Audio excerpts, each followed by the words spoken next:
Hi, I'm Josh. And I'm Numbert. And you're watching Battle Gamer News. Today we're doing part 2 of our review of Mass Effect 2 after having beaten the game.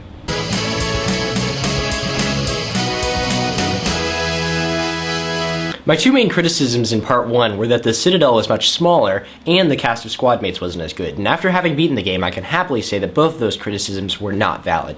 The story is just as epic in Mass Effect 2 as it was in the first one, and they did a great job of fleshing out the entire universe. They decided for this game that instead of having one large city like the Citadel, they were going to have several smaller cities like Omega, Ilium, and Tuchanka, the Krogan homeworld. The city hubs are easily the best part of Mass Effect 2, with tons to explore and lots of little short alternate quests to do.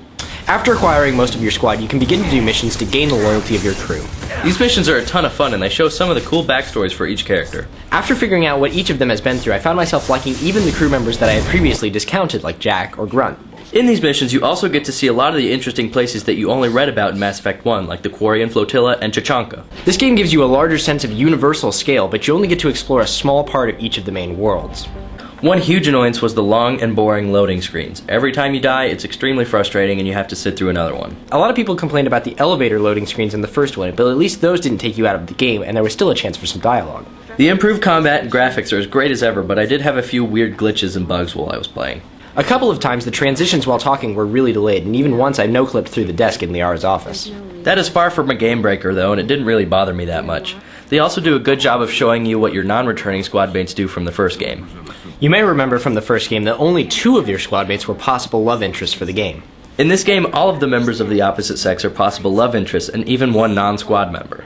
The ending is suitably epic, and there's one heck of a giant boss fight at the end, but being the middle game, the story really lacks a sense of completion and ultimately wasn't as fulfilling as the first game's ending. It's very difficult to keep your entire squad alive throughout the final mission, and it all comes down to the decision you made throughout the game. It is even possible for your Commander Shepard to die and not be available for the next game. If you saw part 1 of this review, then you'll know I was really impressed with one character called Mordin Solus. And guess who died on my mission? Mordin! No! Mass Effect 2 is really a terrific game, and it does everything a sequel should do, and then some. If this doesn't win Game of the Year for 2010, then we're in for a heck of a year. We're giving Mass Effect 2 a perfect 10 out of 10. Thanks for watching Battle Gamer News. Check out our website at battlegamernews.com, and also check out the podcast, which is a new feature on the website. See it there. Thanks.